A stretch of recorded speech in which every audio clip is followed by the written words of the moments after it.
Okay, hey everybody. Um, I interviewed my colleague Tyler Leckman just about a week ago or so, and I'm just splicing together. I tried to go pro, and I had my phone recording, and I had a screen capture program, open broadcast software, which I'm using now, right now to capture the interview, and I had my microphone going. So I'm trying to sync up all these things, um, and just you can see here where we're getting ready for the interview there. Just thought I'd show you where he is on Twitter first of all.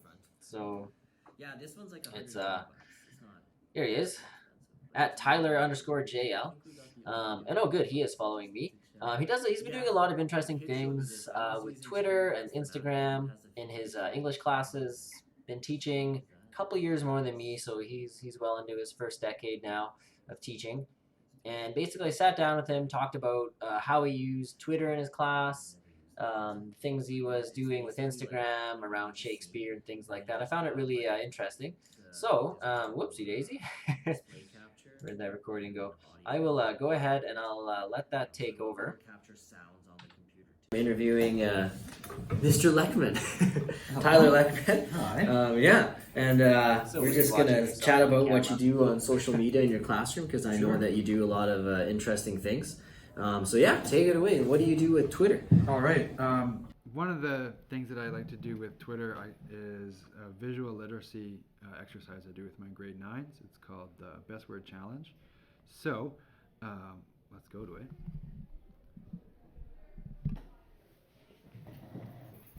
We'll crowd around the same computer screen here. So what happens nice here cozy. is I present an image to the students. Here is this week's image.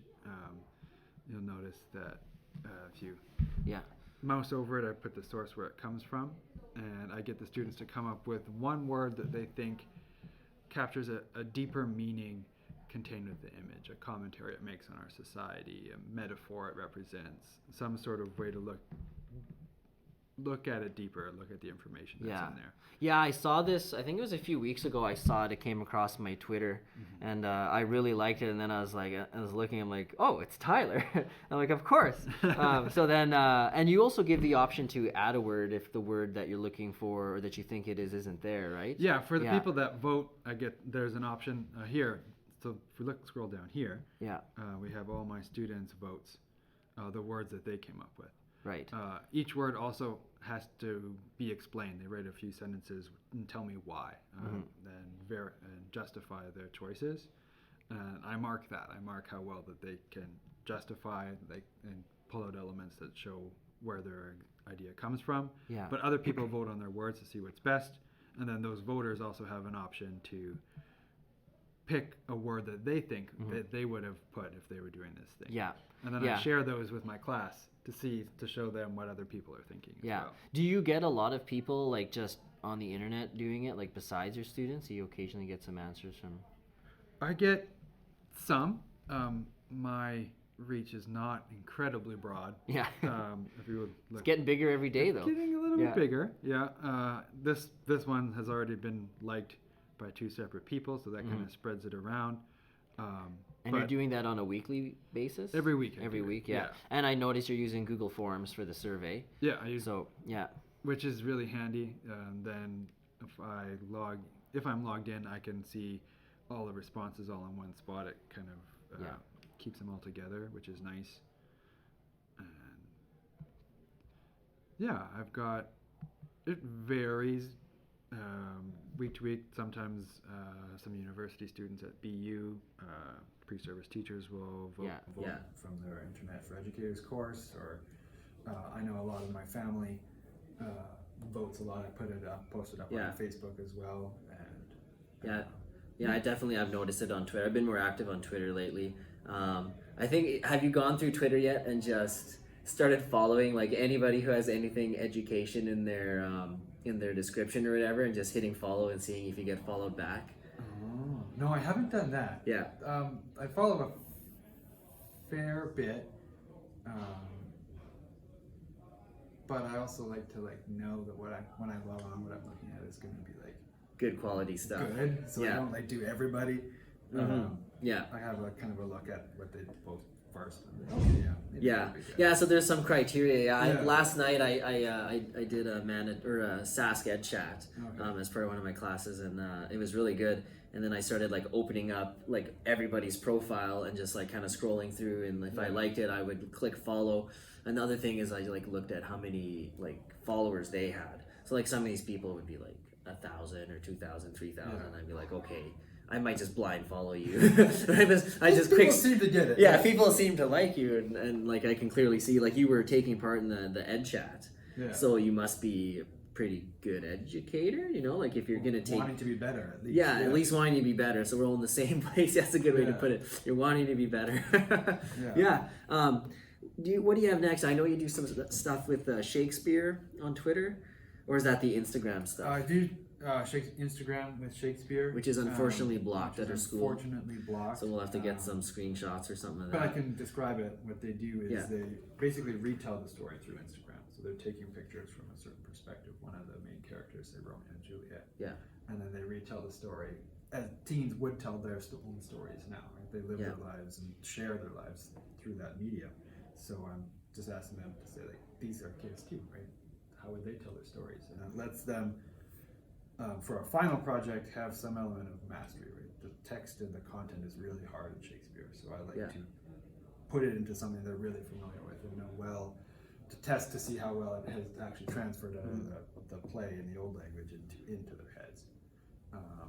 So they're basically living out like the story of Romeo and Juliet, but on Instagram. And then they have to comment with characters, so I'm evaluating how well they understand what each character is like and how they can actually represent.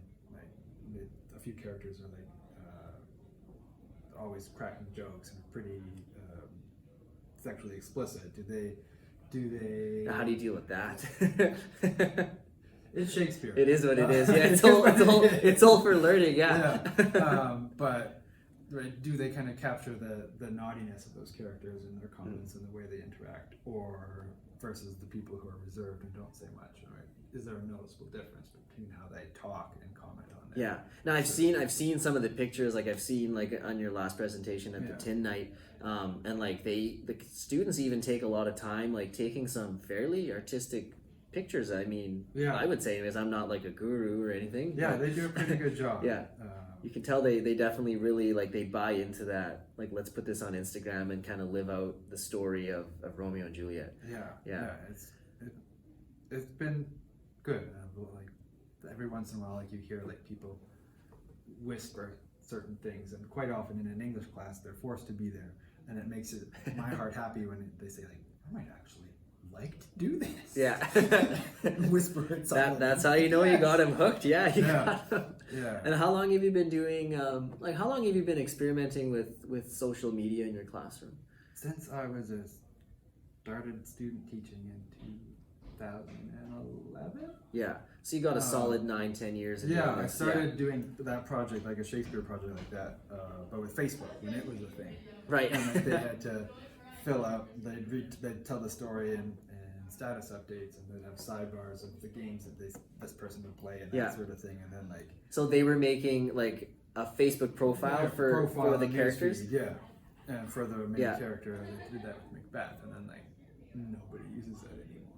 Right? So for a while, I would say you could do Twitter or Facebook, and now it's just Instagram. Okay, so I'd be curious, like, so it became, it's Facebook or Instagram. Yeah. At what point did you just completely, like, did students just stop using Facebook? Like, what year do you remember? Oh, I can't quite remember. It would have been not that long into it.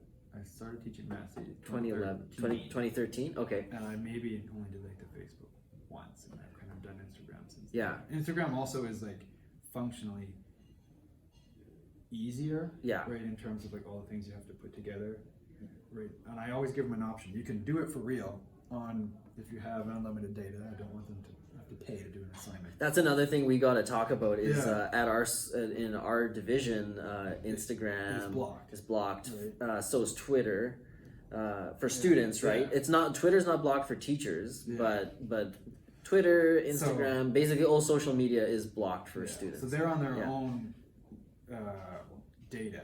So if they have unlimited, I say you can do it if you're comfortable with it. Quite a lot of them make it private, so I have my own like teacher Instagram versus my own personal one that I just follow those ones with, and they open them up to me. But I also give them an option to do it, simulate it, right? Open up a Word file, paste your picture in there, type underneath what the comment would be, and you have all the same thing. I think that's important. So I think two important things came you just mentioned, like, so privacy. So they're making their profiles private. You're following them with a private a profile that you just use for that. It doesn't post anything. It doesn't comment anything. It just looks at the sign. So you're not following students like with your own Instagram or anything like that, which I think is wise. And then you also give an alternative assignment where if you don't want to hop on the social media, you'll just do it with Microsoft Word. If you don't have any something. data, or I don't want to penalize people for having less opportunity than others, right? You still take a picture, put some text on it. I've had someone draw the pictures and write it all out by hand, as long as they give me that information. What percentage of students would you estimate typically just go with the Instagram option? 95. Yeah, so it's very high at our school. I think we're pretty lucky, like most of our kids have cell phones, they have data. That's not the case everywhere. Make it a group project as well, right? They're doing it in groups of anywhere from like 3 to 5. So it's considerably more likely that at least one person will have access to it in that case. They're a little bit less limited because they can do it off of just one account, and then they post all the pictures from there, and then in the comments they tell me who posted it and who's doing which character is saying what within the comment. But that equity piece of just making sure that there's a way for everybody to complete the assignment, and then also just taking into consideration like whether or not they're comfortable using social media. Of course, there's an announcement. This is a very raw video.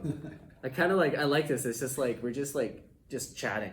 It's just like a chat. It's kind of like what Joe Rogan does. Oh, even better, I would say. Oh, yes, definitely, yes. I'm not nearly as muscular, but I have way more hair. We both have better style than Joe. That's cool. Is there anything else that you want to share with us? Like any comments or anything else that you're thinking about doing? I've just started working with one group and doing. Actually, it's going to be basically this.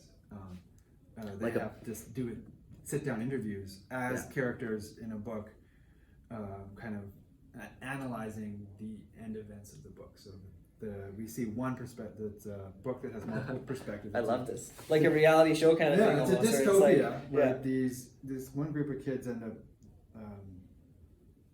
developing telepathy. It's like a post-nuclear war. Some mutation is rampant, and it's become like immoral. Right, the will of God is that people look like people, and if you're not, you're a demon. And so there's that faction, and then there's the people who have been demonized, who believe that they're actually the real, true image of God, who think the other people are the devil. Grade 11, and then there's this group in the middle that has developed telepathy, so they look like the one, and are considered normal, but they feel like the others. And then there's this third group that ends up coming, that is the other telepaths that have kind of met together in other places of the world.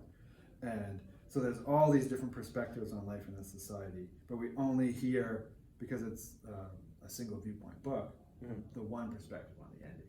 So I'm asking students to pretend that they're a reporter from this society and going into this event and say, hey, you're talking to all these other people. What do they think happened? Because they don't have this information. Yeah, that's really good. And then, like, where are you gonna just have the videos in class, or are you gonna post them? I'm doing it anywhere? Just audio with this one. So it'll be like podcasts. So it'll be kind of like a little podcast that they can use, like their phones, voice recorder app. The computers all have Audacity, and I have a microphone if they aren't comfortable with their phone, or they want it easier to manipulate. But they're in the planning stages of that right now, so they're working out what are the perspectives, how do people say, who's going to cover things up, who would, and that sort of thing. It should be interesting. That sounds awesome. If you want to like, I talked to Bryce about doing YouTube with my class. Like, he just said, write up like a thing, send it home to the parents explaining like, if you want to put it online, like I could send you a couple options. I know a lot of people in my class are doing like podcasts and stuff. So there's like some free places you can host them. Could be cool. Could be interesting. Awesome. Well, Tyler, thanks for doing this. No problem. And I will. I'll definitely put your Twitter handle in there. the bottom of the screen, like maybe like we'll put it right here. I don't know how much video editing I want to do, but yeah, that's awesome. Thanks, man. Thank you. Yeah. Okay, so there you have it. Good interview with Tyler. So once again, here he is on Twitter at ttyler_jl. Chatting with him caused me to review quite a bit what I've been doing for my own personal journey. I will make a separate video for that, but hitting all my guidelines on YouTube, really gone up in subscribers. I've over doubled since I started this, and I'm just getting into the analytics of it all, so I really like what YouTube does with that. I can kind of see which videos have been viewed most frequently by my students and when, and haven't really dived into the channel analytics yet, but you can see some pretty big increases for me, 68% increase in views, and quite a bit in watch time. So I'll make a separate video for that. Thanks for joining me. Bye-bye.